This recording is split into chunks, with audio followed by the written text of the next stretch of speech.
여러분들 반갑습니다. 사랑합니다. 네,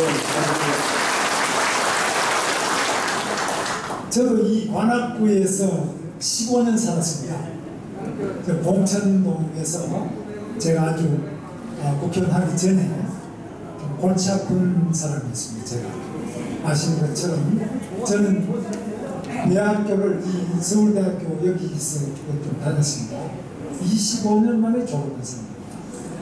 뭐 한다고 25년 다녔냐? 감옥을 2번 갔습니다. 2년 6개월.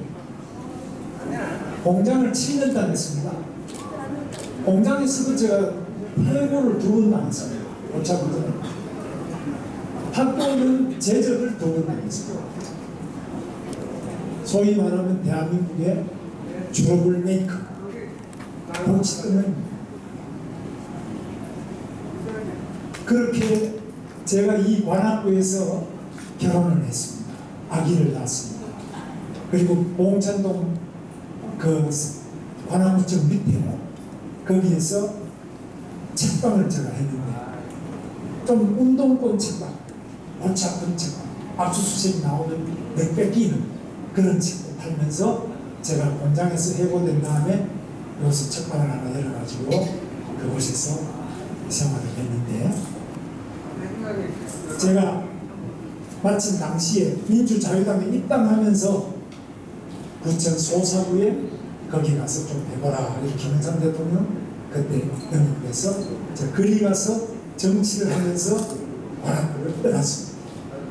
그런데 관악구에 지금 제가 살던 곳에는 저희 처제가 또 살고 있습니다. 관악구에 많은 사람들이 살고 있는데 이번에 특히 우리 오신환 국회의원 저는 굉장히 어렵게 봤습니다. 그런데 이 젊은 국회의원을 압도적으로 당선시켜 주신 우리 관악구 박봉주 회장님을 비롯해서 우리 이성신 회장님, 관악구 우리 주민 여러분들께 특별히 감사드립니다. 박수 한번 크게 보내주십시오. 아마 우리 오신환 의원님 생기기도 잘생겼지만 앞으로 우리나라 국방, 안보, 보호 많은 역할을 해주실 것이라고 저는 믿고 있습니다. 저는 아까 말씀드린 것처럼 여러 가지로 골치 아픈 사람이 어떻게 지금 새누리당에 있느냐 궁금하신 어르신들이 많이 계실 겁니다. 저는 어릴 때는 여러 가지로 반정부 시위도 많이 하고 데모도 많이 했지만 이 나라 역사를 제대로 알고 또 제 자신이 감옥에도 가서 살아보고 여러 가지로 방황을 하면서 우리 역사를 정면으로 많이 부딪혀서 살아봤는데 대한민국에 대해서 저는 새롭게 많은 것을 배우고 있습니다. 한마디로 대한민국은 기적의 나라 대한민국. 우리 대한민국이 해방이 될 때 대한민국이 일본 제국주의로부터 해방이 될 수 있느냐? 제가 어르신한테 한번 물어보겠습니다. 우리 성함은 아세요? 우리 안수업 관악지회장님한테 물어보겠습니다. 해방 직전에 1945년 8월 15일 일본 제국 군대가 군인 숫자가 몇 명이었다고 생각하십니까? 1945년 그때 맞습니다. 제가 어려서 잘 모르겠습니다. 예, 좋습니다. 그런데 여기 아시는 분 안 계세요? 우리 서울제왕국민회장님 박선 우리 박선 회장님. 제가 국방부에 물어봤습니다. 그 장관들한테 제가 물어봤습니다. 일본 제국주의자가 1945년 8월 15일에는 그때 군 명부부터 군인 숫자가 몇 명이고 전투기 몇 대, 항공모함 몇 대 이게 다 나왔습니다. 어디에 몇 명이 배치된지 쫙 일본 제국군대에 다 나왔습니다. 789만 789만 일본 본토에 거의 한 450만 나머지는 외국에 만주로 당시에는 어디까지 나가 있냐? 만주, 소전, 저 밑에 필리핀부터 시작해서 베트남으로 버마, 인도네시아까지 일본 제국군대가 다 휩쓸었습니다. 중국의 절반 이상을 일본 제국군대가 다 장악했습니다. 이런 강력한 일본 군인에 대해서 우리 독립군은 몇 명이었다고 생각하십니까? 우리 오시는 국회의원. 저는 태어나기 전이라고. 독립군 숫자는 솔직히 누구도 잘 몰라요. 정확하게 알 수가 없어요. 저도 잘 모르겠어요. 근데 보니까 김구 선생님이 당시에 미국군의 도움을 받아가 일본, 중국 조경에서 임시정부를 세워서 임시정부의 무장력을 만들기 위해서 그때 한 군인들 모집한게 500명이 안 돼요. 만주에는 김일성이 그지만 그때 다 일본 만주 군인들이 그냥 굉장히 세고 초벌을 해가지고 우리 독립군이 진위 멸비를 거의 없었어요. 789만 명의 잘 훈련된 일본 제국 군대가 얼마나 강력했느냐 여러분 아시다시피 1941년 진주만을 폭격했습니다. 하룻밤에 하루아침에 일본군인 2,500명 이상이 몰살당했습니다. 미국 군인 미국도 죽었습니다. 미국이 여기 열받아가지고 안 되겠다. 히틀러, 나치의 히틀러도 미국 본토를 공격하지 못하고 있는데 일본 사람이 그 태평양을 건넌다고 말이 돼?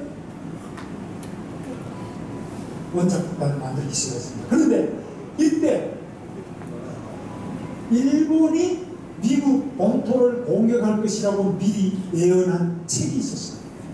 저편 인사이드 아웃, 우리 이승만 대통령 쓴 책입니다. 이승만 대통령은 아시다시피 미국 하버드 대학의 석사, 조지 워싱턴 대학의 학사, 미국 프린스턴 대학의 외교, 정치 외교부의 박사입니다. 세계 최고의 명문 대학을 나온 이승만 대통령이 당시에 만 66이었어요.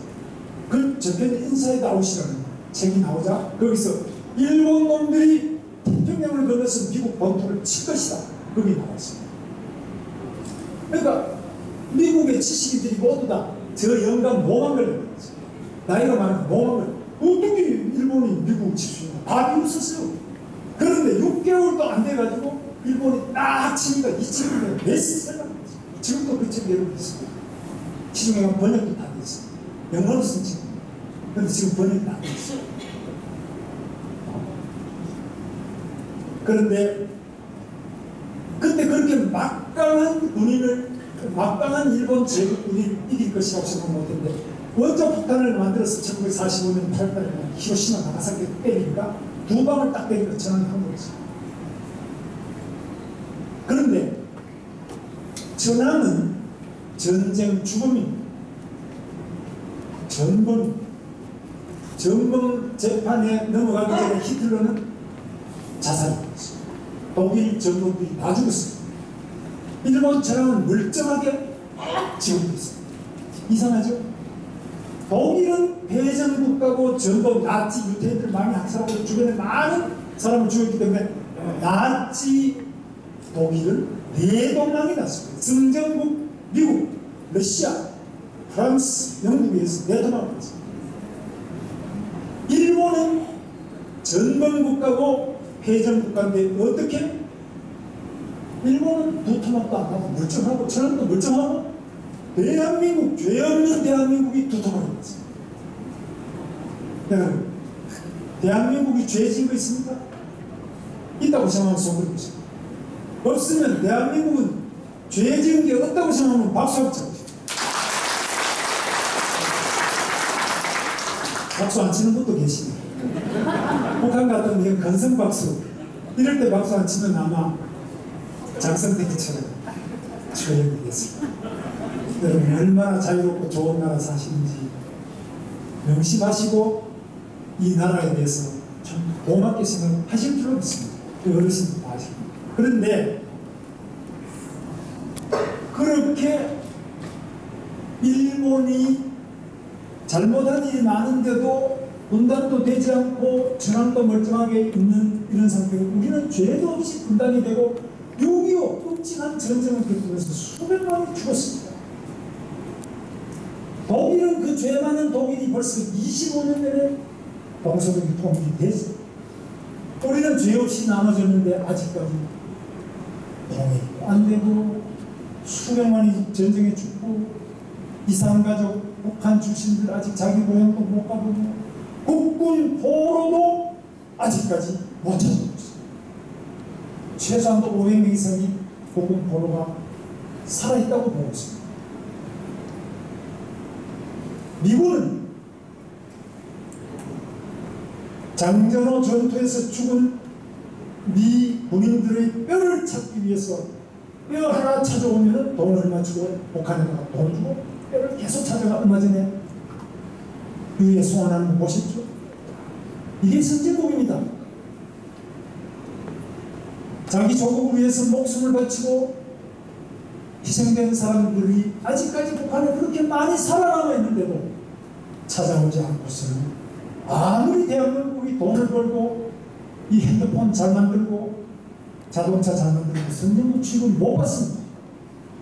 선진국은 돈 많이 받는다고 돈 많이 번다고 선진국이 된 게 아닙니다. 돈도 많이 벌 수도 없습니다. 정신 상태가 나라를 생각하고 나라를 위해서 죽은 사람을 이 국가가 영원히 기억하고 그분들의 뼈가 이 몸이 죽고 7번 고쳐줍니다. 100번이 흙이 돼서 없어지면 반드시 찾아온다는 국가는 그 국민을 끝없이 사랑하고 국민은 그 국가를 한없이 충성하는 이런 나라를 우리는 선진국이라고 합니다.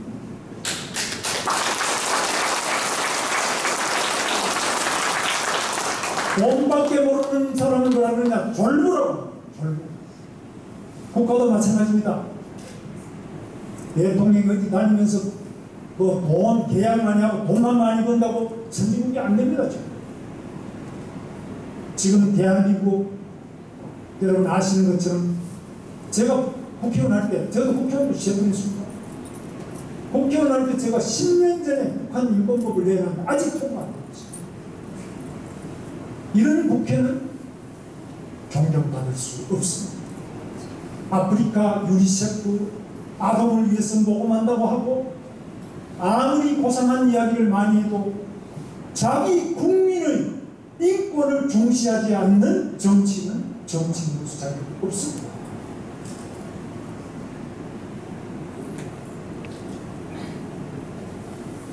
지금 보십시오. 미국이 북한 인권법을 통과시켰습니다. 일본도 통과시켰습니다.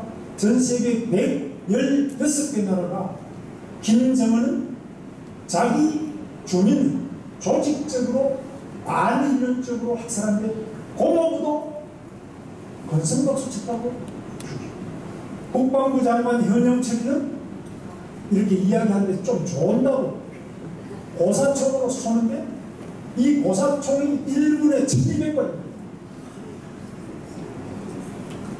1분에 1200발 나가는데 옛날에 여러분 아시다시피 육시 한다고 들어보셨죠? 육시가 뭡니까?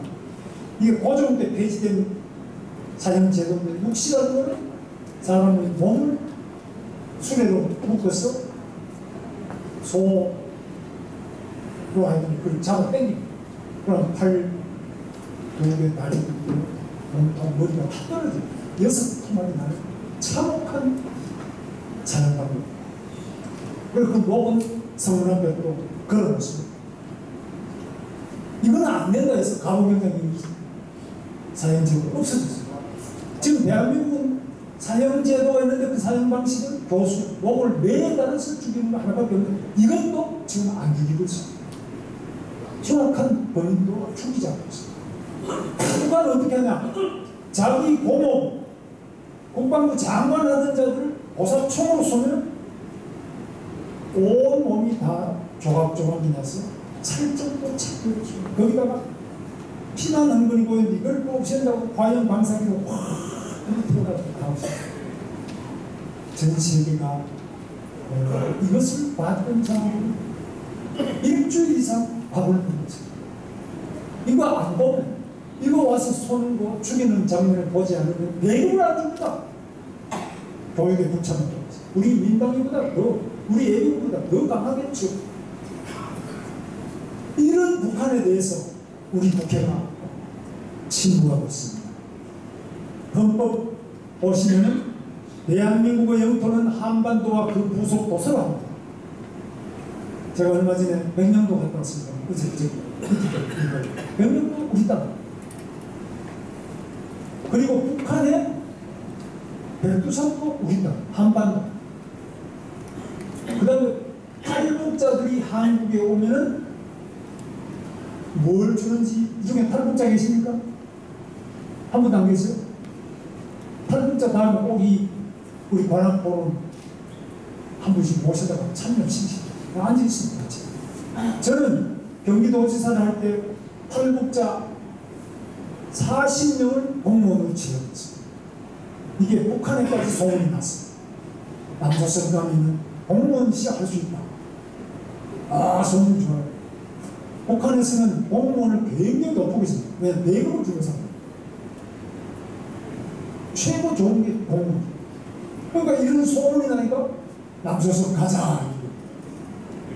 여기 와봐야 뭐 관악구 살아도 뭐 관악포럼에 안 불러주더라 이러면 남조선 가봐야 참가하는데 가지 말자 이럴 수 있습니다. 자유는 느낄 수 있게 만들어줍니다.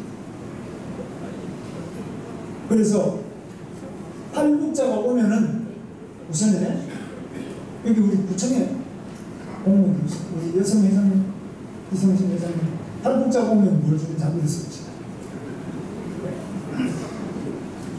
강진수 탈북자는 뭐가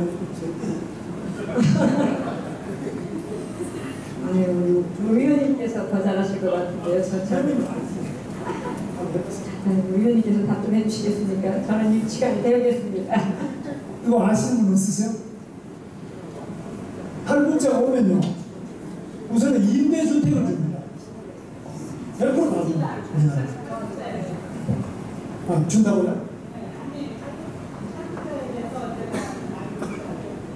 뭘 주는지, 대한민국 땅에 탈북자가 도착하면 뭘 주는지 주는 겁니다. 김옥순 선생. 네.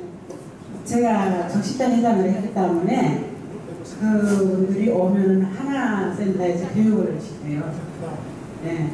그분들이 3개국 갔다 오고 우리나라에서 교육을 받고 거기 들어오면은 그 교통카드하고 임대주택 아파트하고 또 뭐라 그러나 동사무소 가서 전입신고를 받고 여러 가지 등등을 해서 우리가 지원해주는 게 너무 많아요. 그래서 지금 우리 관악구에는 탈북자들이 엄청 많이 살고 있어요. 네. 우리 김옥순 회장님한테 박수 한번 해주세요. 아마 전 여성 회장인데 아마 내가 보니까 이 중에 제일 많이 아십니다. 탈북자가 오면은 임대주택도 주고 정착금을 줘요. 3천만 정착금 주고 일자리 주고 아까 교육도 시켜주고 언제든지 필요한 도움을 주는 탈북자 지원 센터가 또 다 있어요. 미국에서 오는 사람도 안 해주고 중국에 오래 살던 우리 한족들도 안 해주고 코리안들도 안 해주고 오직 탈북자는 자동으로 국적 취득.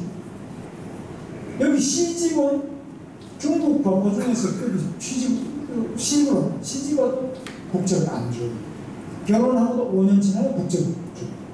탈북자는 오는 즉시 바로 국적이 자동으로 있어요. 만들 필요도 없어요. 자동으로 있어요.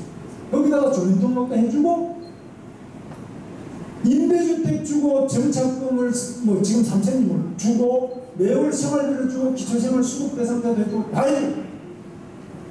건강도 뭐 전부 다 의료보호지 다 받아요. 이게 뭐냐? 대한민국은 탈북자를 국적만 주는 것이 아니라 지금 우리 자국민보다 지금 현재 남한에 사는 누구보다도 우대하고 있습니다. 그 이유가 뭐냐?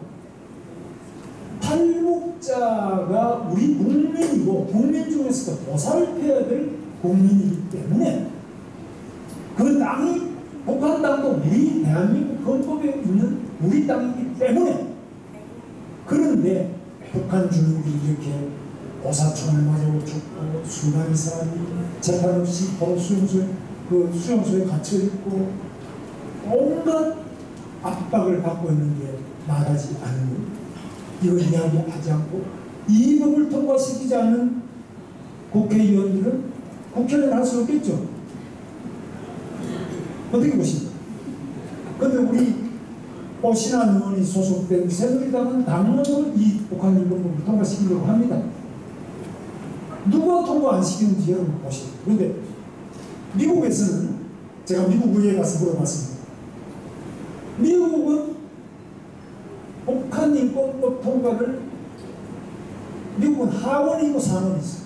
하원에서도 만장일치, 상원에서도 만장일치. 이거 어떻게 된 거냐? 만장일치가 쉬운 게 아니거든. 어떻게 가능하냐? 미국에서 만약에 그것이 북한 인권이든 수단의 인권이든 아프리카 인권이든 인권 문제를 통과시키는데 딴지를 걸고 반대를 하는 사람은 정치권에서 아웃이다. 정치를 못한다. 그러니까 그만큼 미국의 달러를 보십시오. 거기 뭐라고 써놨습니까? 프리덤, 자유, 리버티, 자유. 이게 딱 쓰죠. 달러. 여러분 달러 딱 보시고 있는 거죠. 너무 그렇습니다.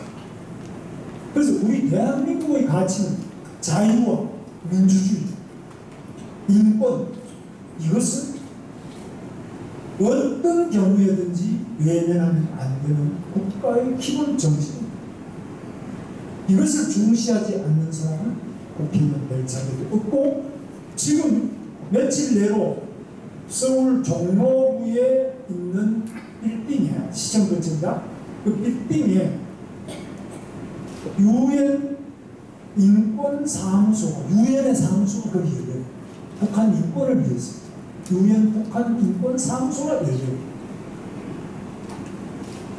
그걸 열면은, 김정은이가 그저께 발표하면은 그걸 열면은 전쟁 선포로 간주하겠다 이렇게 했고, 그만큼 북한의 인권은 전 세계 최고의 수준이고, 세계 116개 나라가 연속 9년간 이런 북한의 인권 상태는 우리가 더 이상 용납할 수 없다. 김정은을 국제형사재판소로 불러왔습니다. 처벌하자. 이렇게 됐습니다. 이런 결과는 계속 9년 동안 하고 있는 우리 대한민국 국회는 아직 이렇게 발전을 하고 있습니다. 이거 내년 선거 때 오신환 의원은 찬성을 했습니다. 누가 찬성할지 누가 반대하는지 봐서, 이거 반대하는 사람은 저는 반드시 국가의 수치이기 때문에 이 대한민국 국회에서 자기네 나라라고 하는 북한의 인권법을 통과시키지 않는 이런 경우는 세계에서 아주 웃음거리.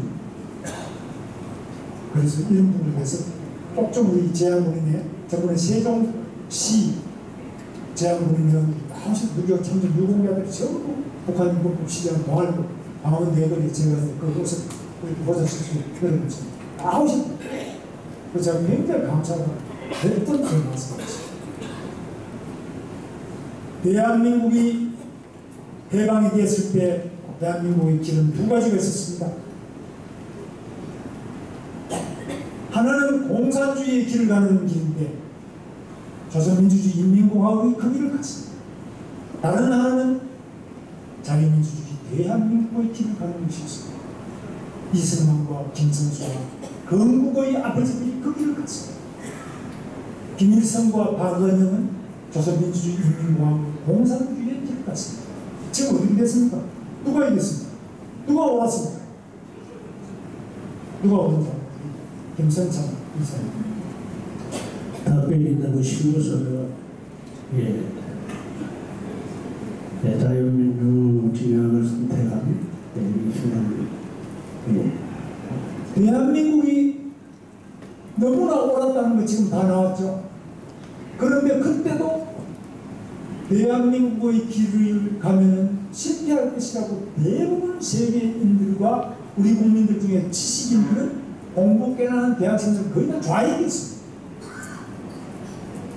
왜냐하면 소련이 공산국, 중국 대륙 저게 전부 공산국, 북한도 공산국, 우리같이 식민지를 제국주의 식민지를 오래 한다면 거의 다 공산국가로 갔습니다. 그런데 대한민국이 공산국가로 가지 않으면 바로 이승만 대통령의 탁월한 반공 자유민주주의 건국의 모습을 확보했기 때문에 안 갑니다. 그럼 이승만 대통령의 공이 가장 크거든요. 우리 김구 선생 같은 분은 어땠느냐?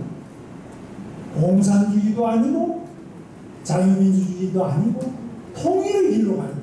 민족 통일의 길로 가야 된다. 나는 못하겠다 이렇게 하셔서 이승만 대통령은 동대문구에 출마해가지고 국회의원을 됐어. 돼가지고 재헌국회의원 돼가지고 의회에서 대통령으로 뽑혔습니다. 그런데 김구 선생님은 끝까지 나는 반쪽으로만 만드는 대한민국에 가지 않겠다고 하셔서 돌아가실 때까지 대한민국 반쪽이기 때문에 나는 인정 못하겠다. 지금 그때 이후로 1948년 이후로 67년이 흘렀습니다. 우리는 지금 누가 옳았는지를 67년의 세월이 흐르고 나니까 이제는 다 알 수 있습니다. 그때 이 나라를 세우지 않았다면, 반쪽이라고 이것도 안 세웠다면 한반도 전체는 붉은 빛으로 물들었을 것이라고 확신합니다. 그런데 이때 일찍부터 반공 자유민주주의 국가를 건설해야 된다고 생각한 이승만 대통령은 국민들 대부분이 욕을 해요. 틀렸다. 자, 그래서 이런 문제가 지금 또 굉장히 중요한 문제인데, 그러고 난 다음에 다시 6.25가 터졌어요. 그때 많은 세계인들이 대한민국은 안 된다고 했어요. 이제 낙동강에 다 빠져가 죽는다고 했어요. 낙동강 전선으로 다 밀어나는데 이승만 대통령이 메가더 장군, 당시에는 일본이 패한 다음에 일본 점령군으로 메가더 장군이 1953년까지 일본을 점령 통치하고 있었습니다. 바로 일본에 있는 메가더 장군과 미국의 추름한 대통령을 통해서 미국의 참기를 이끌어내고, 이승만 대통령이 워낙 훌륭한 예고예요. 제가 볼 때는 세계 최고의 외교가, 영어도 잘하지만 세계 정치를 타거든요. 그래서 바로 참전돼가지고 인천 상륙작전부터 유엔군이 참전하면서 다 망한다고 생각했던 대한민국이 또 살아났습니다. 그 6.25 참전 용사들이 오늘 이 자리에 앉아 계시는 여러분이 바로 호국의 영웅들이십니다. 여러분 박수 받아야 돼요.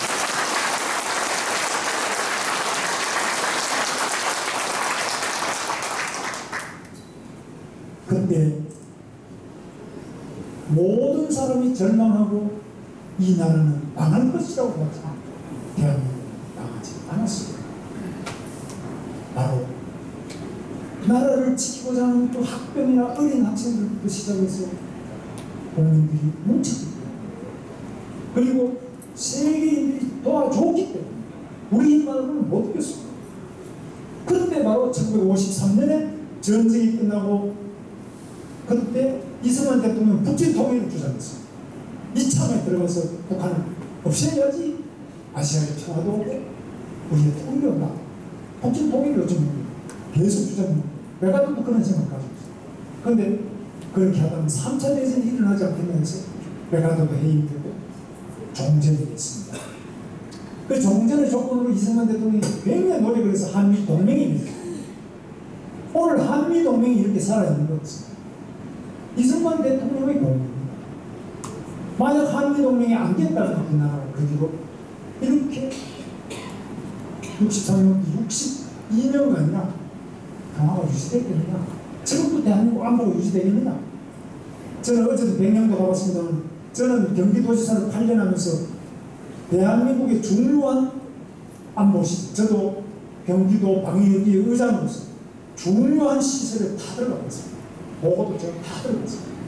그런데 지금 대한민국의 전력으로는 비대칭이 있습니다.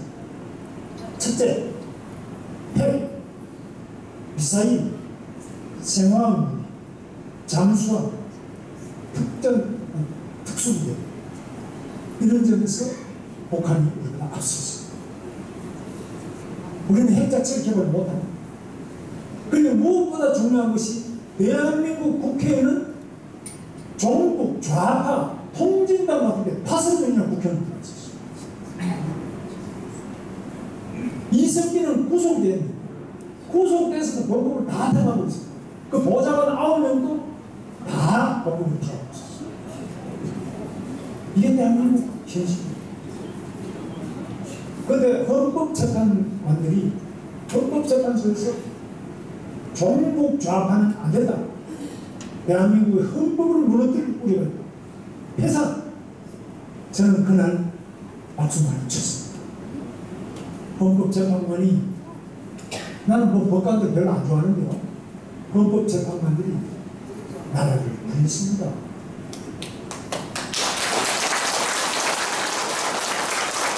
여러분도 총을 들고 전선에서 나라를 구했지만 헌법재판관도 재판에 법대에 법복을 앞두고 나라를 구합니다. 저는 잘했다고 생각합니다. 그런데 우리 대한민국의 제일 문제는 통진당이 없어지고 난 다음에 지난번에도 통진당 출신 또 나왔다. 여기는 잘 그만뒀는데 성남 같은 데는 끝까지 나와가지고 계속 갔습니다. 우리가 잘못한 게 없다는 국민들 다수도 통진당 보면서 차를 들지 뭐 헌법재판관이 왜 때리니 이런 사람들이 거의 40%가 되더라고요. 북한에는 법무부가 건선박수 쳤다고 아까 말씀드렸죠. 죽이는 것도 얼마나 끔찍하게 죽여요. 그런데 우리나라는 나라를 무너뜨리고자 해도 인정. 천안함도 제가 어제 천안함 유정탑을 갔다 왔는데 병력도 천안함 있는데 천안함도 누가 했는지 모르겠다고 그러고 여러분 보십시오. 아웅산 테러 있죠. 전두환 대통령 죽이는데 아웅산 테러 있고 얼마나 많은 장관이 죽고 많이 죽었어요. 그 북한에 지금 누가 있어요? 칼기 폭탄 누가 있어요? 김현희 그다 북한이 있어요. 천안은 누가 있어요? 그런데 모르겠다 이거지. 이렇게 말하는 사람들 얼마나 우리 사회에 많습니다. 이것은 사상의 비대칭. 저쪽은 주체상으로 사상으로 수령님에 대해서 위대한 수령 김정은 장군님 반대 안 하고 박수만 건성을 지금 여기 누가 꼬박꼬박 졸고 있다. 이거는 끝이 없거든. 이런 체제하고 우리처럼 그저 입만 열면 박근혜 대통령 욕하고 온갖 쌍욕을 다 하고 있는 이런 나라하고 이게 사상 이념적으로 비대칭. 싸움은 누가 이기겠습니까? 누가 이길 것입니까? 붙으면 나는 저렇게 하나로 뭉치면 살고 흩어지면 죽는다. 이게 망고의 진리. 이번에도 보면 선거한테 똑같잖아요. 오신하는 새누리당하고 우파에서 하나 나왔는데 야당은 여러 명 나눠줬죠. 누가 이겼어요? 답이 나왔죠. 정치만 그런 게 아니라 전쟁도 똑같습니다. 나라가 뭉치지 못할 때는 망하는 겁니다. 그래서 이렇게 우리 대한민국에는 안보상 취약점이 많습니다. 핵 어떻게 할 겁니까? 지금 한미동맹 없이는 북한의 핵을 우리가 이길 수 없습니다. 우리가 그럼 핵을 개발하면 되지 않냐 이렇게 하는 분들이 있어요. 저도 그 생각을 해봤습니다. 우리가 핵을 개발하면 핵 확산 금지 조약 NPT 핵 확산 금지 조약에서 우리가 핵을 개발하는 순간 미국부터 모든 나라가 우리나라 무역을 끊는 북한처럼 끊으면 우리 너무 삽니다. 핵을 배달할 수가 없습니다. 그 미국의 핵무산, 미국과의 한미 동맹을 유지하지 않고서는 이 나라를 지킬 수가 없습니다. 미국은 9.11 테러로 5,000명 이상이 뉴욕에서 그냥 죽었습니다. 이럴 때 미국이 10년 동안 빈라덴을 추적해서 빈라덴을 죽입니다. 끝까지 미국은 그 찾아가서 원수를 갚습니다. 미국은 무서운, 미국은 영국과 독립운동을, 독립전쟁을 8년을, 링컨이 노예 해방할 때 이 전쟁을 4년, 미국은 전쟁으로 나라를 세우고 전쟁으로 나라를 지킵니다. 이 생각 바꿔. 미국한테 걸리면 끝까지 따라가서 죽이고, 지금도 김정은이 만약 대한민국 서울 용산기지에 핵을 때리면 지금 국방부 시뮬레이션을 보시겠죠. 30만 내지 60만이 그냥 죽습니다. 핵이라는 직접 굉장히 강한 빛의 일이었어요. 다 타고 불이 확. 그 다음에 그 굉장한 열이 있습니다. 빛과 열과 터지는데 이 폭풍이 꽝 터지는 순간 엄청난 구름이 올라오는 거 보십시오. 엄청난 폭발력에 의해서 대폭풍에 의해서 치다. 그 다음에 낙진이 있어요. 원자로 낙진. 그래서 30만 내지 60만 다 죽고. 무슨 보통 포는 이런 데 맞아봐야 입안 하나 깨지지 나머지 옆방은 괜찮아. 원자 폭탄도 맞으면 이 근처 용산 맞으면 용산에서 이 관악도 이때가 다 부숴 한번 돈도 비싸지도 않아요. 원자 폭탄. 그럼 이거를 막아야 돼. 그래서 이거를 막을 수 있는 그런 힘이 현재로서는 우리가 한미 동맹을 하면, 근데 지금 불행하게도 대한민국에서는 G2라는 이야기를 해요. G2가 뭔지 들어보셨죠? G2 아시나요? 미국하고 중국. 우리나라에서는 미국이 세계 제1위고 중국 2위고 이렇게 G2가 있고, 중국 사람은 그 말 쓰지 말아요. G2라는 말을 쓰는 나라는 대한민국밖에 없어요. 중국은 자기들이 미국하고 견줄 만한 나라가 안 된다고 이야기를 하는데, 우리나라 사람들은 이제 중국이 잘 살지 않나. 그런데 아직까지 멀었어. 미국은 아시는 것처럼 미국의 국방력이나 이런 것들은 어마어마합니다. 지금 일본이, 내가 한번 물어보겠습니다. 일본이 만약 독도에 들어와서 독도를 점령했다. 우리 해군이, 공군이, 육군은 못 가니까 우리 해군에서 보세요. 우리 해군 공군이 일본 본인을 독도에서 물리칠 수 있겠습니까? 없는. 여기서 한국 군인이 거기다 주둔을 해 일본을 물리칠 수 있습니다. 주둔하고 있는데 지금 또 거기에 우리 경찰들이 해경들이 주둔하고 있거든요. 있죠. 근데 제가 볼 때는 너무 교군 숫자가 있기 때문에 그걸 그렇게 생각하고 있습니다. 네, 맞으셨습니다. 박수 한번. 일본의 해군과 공군력은 우리의 4배 정도 평가하고 있습니다. 그러니까 전쟁을 쳐서 우리가 일본을 이길 수 없습니다. 자, 그 다음 두 번째로, 일본과 우리가 싸운다면 미국은 일본하고도 동맹이고 한국하고도 동맹이고, 미일 동맹, 한미 동맹, 양쪽이 다 동맹인데, 미국은 우리가 독도에서 일본하고 한국하고 싸우면 미국이 누구를 도와주겠습니까? 우리 선생님. 모르겠어요. 모르시겠죠? 이거 공부해야 됩니다. 그래 독도를 지킬 거 아닙니까?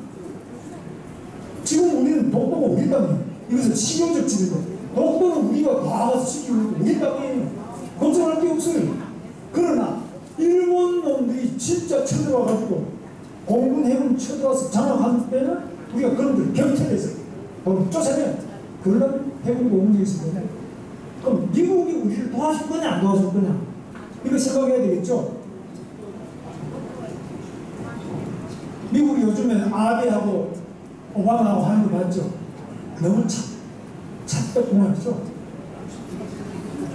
이거 보통 문제. 우리는 서울 세종해관에서 아침에 미국 대사를 부른다고 연설하는데 칼로 찔러. 보셨죠? 이거 모르는 분 있어? 일본에 이런 거 들어봤어? 일본 사람이 주일 미국 대사를 칼로 찌른다는 거 들어봤어? 들어본 사람이 없어. 그 다음에 일본에서 미국 소고기 먹으면 광우병 걸린다고 대부하는 거 봤어? 봤어? 근데 여기 미국 소고기 먹으면 광우병 걸린다고 저 광화문에 가서 대모하는 사람 여기 없습니까? 여기도 있을 거예요.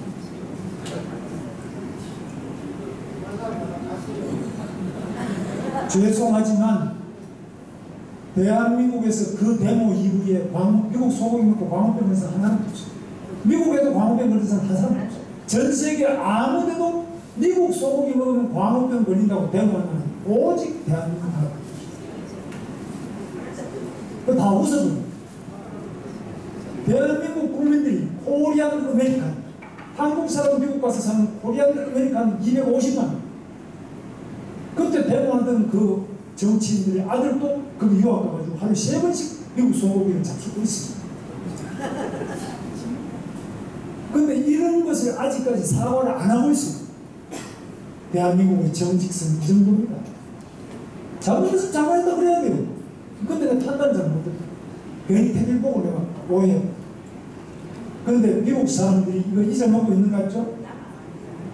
그때는 시간이 잘 다 잊어먹죠. 저 사람들은 아까 그랬잖아. 10년을 찾아가서 빛나게 목을 따요. 무서운 사람이에요. 누가 은혜를 아는지, 누가 은혜를 원수로 갚는지, 누가 자기의 친구인지, 누가 자기의 적인지, 이것이 외교의 핵심입니다. 한국 외교가 지금 굉장히 심각한 위기에 있습니다. 친구와 적을 구분하지 못하고 누가 더 가까운지 누가 더 먼 사람인지 구분을 못하고 그런데 중국은요, 저는 중국을 좋아합니다만 중국은 불과 62년 전에 우리의 적국으로 같이 살고 인민군 저 묘소가 파주에 있습니다. 파주 문산에 가면 묘소가 있습니다. 우리 경기도에서 관리를 합니다. 중공군들이 와가지고 몰라요. 이야, 적국인데 북한군 묘소도 있습니다. 적국인데 이렇게 묻어놨고 거기다가 다 써놨습니다. 대한민국 이런 성기 적군이지만 우리가 할 수 있는 최대한 사자의 죽은 자에 대해서도 예의를 갖추고 우리를 하는 위대한 대한민국. 우리가 어떻게 이 나라가 해방이 됐습니까? 일본의 789만 명의 그 군사를 무찌르고 이 나라가 일본의 압제로부터 벗어나게 되고 누구의 등 6.25 때 우리가 태평양에 다 빠져 죽을 때 누구의 등으로 살았습니다. 한반도 이 평화가 유지되고 누구든 거기다 칼 찌르고 광우병 걸렸으면 문제가 그래도 괜찮은데 안기하나 하고 있어요. 한반도 광우병 안 걸리는데 그거 갖고 이명박이 물러가라 이렇게 합니다. 이거는 고쳐야 되거든요. 그것이 바로 국방안보입니다. 그것이 우리 어르신들, 우리 지향분들 하셔야 됩니다. 지금 정치에 대해서 제가 한 말씀 드리자면 삼류 정치로는 인류 국가를 만들 수 없습니다. 무엇이 삼류 정치냐? 성은 정치입니다. 성한종 리스트에서 우리는 봤습니다. 성은 정치인들, 성은 정치를 가지고는 이 나라를 절대로 선진, 통일 강국으로 세울 수 없습니다.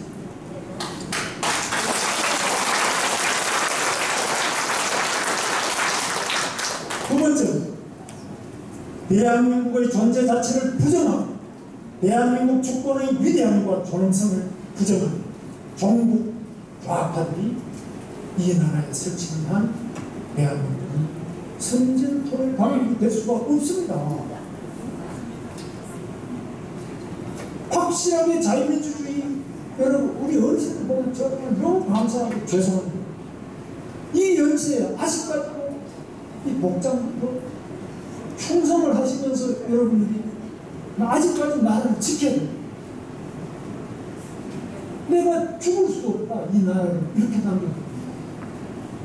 그럼 가장 연세가 높지만 가장 젊고 뜨거운 애국심으로 이 나라 태극기를 내가 앞에 붙이고 계시는 거 보세요. 돌아서 보세요. 태극기를 붙이고 있습니다. 이 태극기 싫다고 전부 한반도기 갖다 붙이고 이거 떼버리잖아요. 저는 이런 식으로 해서는 통일이 안 된다고. 자유민주주의 통일이 안 된다고. 자기 태극기를 이걸 뭐 별 볼일 없게 생각하고 어떻게 나라가 선진국이 될 수 있고 어떻게 통일이 될 수 있어요? 무슨 통일을 하려고.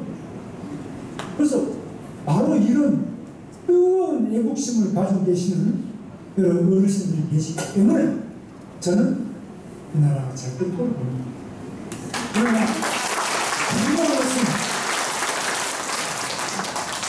어르신들이 중요한 것이 아니라 정치인이 더 중요해요. 이거 신앙인 것 같지만 이 중요해요. 나이도 어리고 어르신들 보면 뭐 별로 아직까지는 경험이 약해 보이지만 이분이 다 결정합니다. 국회의원들이 다 결정합니다. 그래서 국회의원 잘 뽑아야 되고 국회의원이 무엇보다 국가관이 확실해요.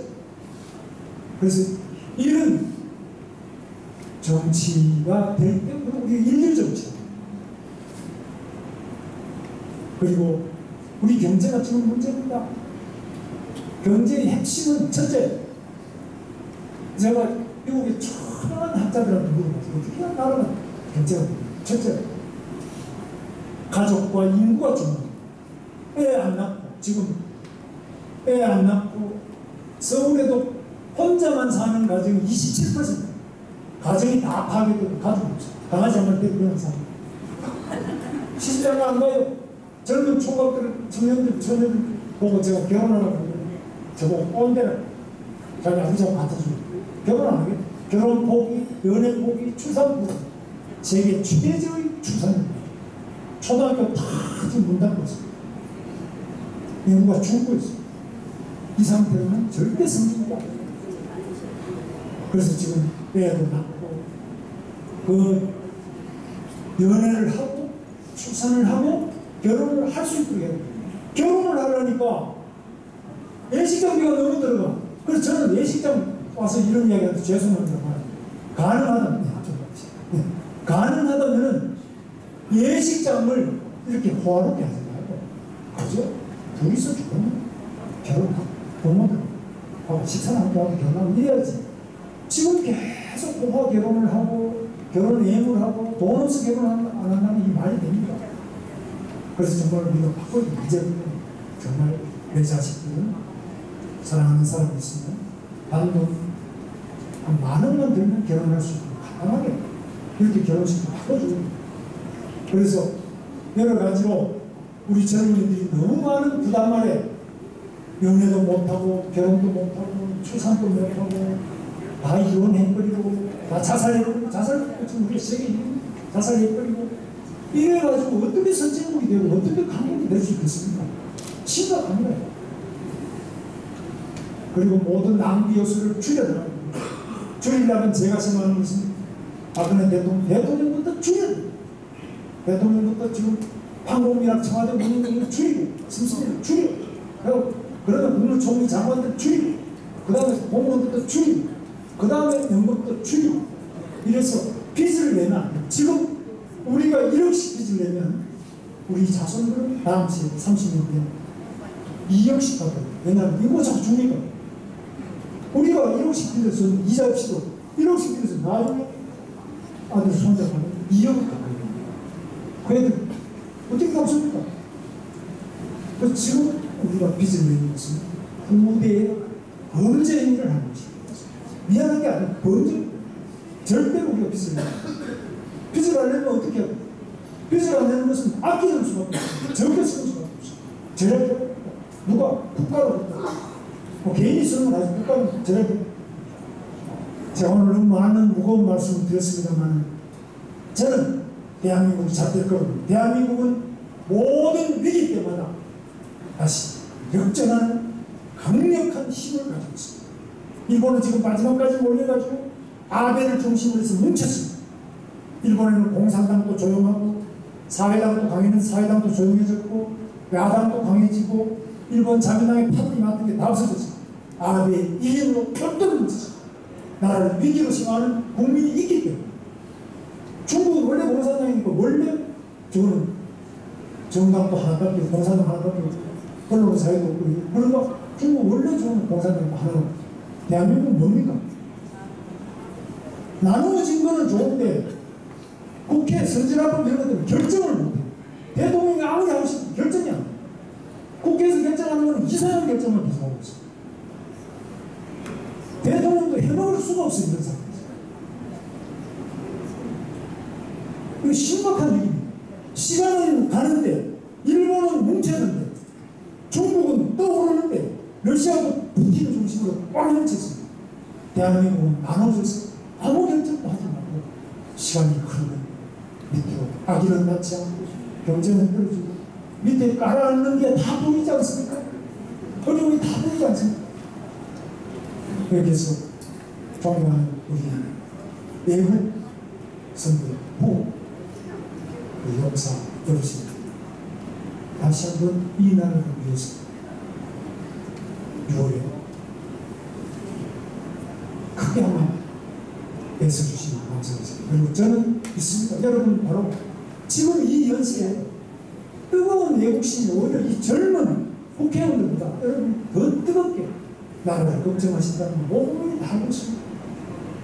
그래서 이 정치를 바로잡는데도 바로 옛날에 화랑이 있었습니다. 여러분이 바로 새로운 화랑 정신으로 이 나라를 통일로 가져갈 겁니다. 그리고 선진국으로 강하게 끌고 갈 겁니다. 그러기 위해서는 핵심적인 대한민국 애국색이 뭉쳐 저는 관여하고 있습니다. 지난번에 우리 오시나 젊고 패기 있는 여러분의 신분을 만들어 주셨습니다. 다시 한번 희망을 보면서 감사합니다. 감사합니다.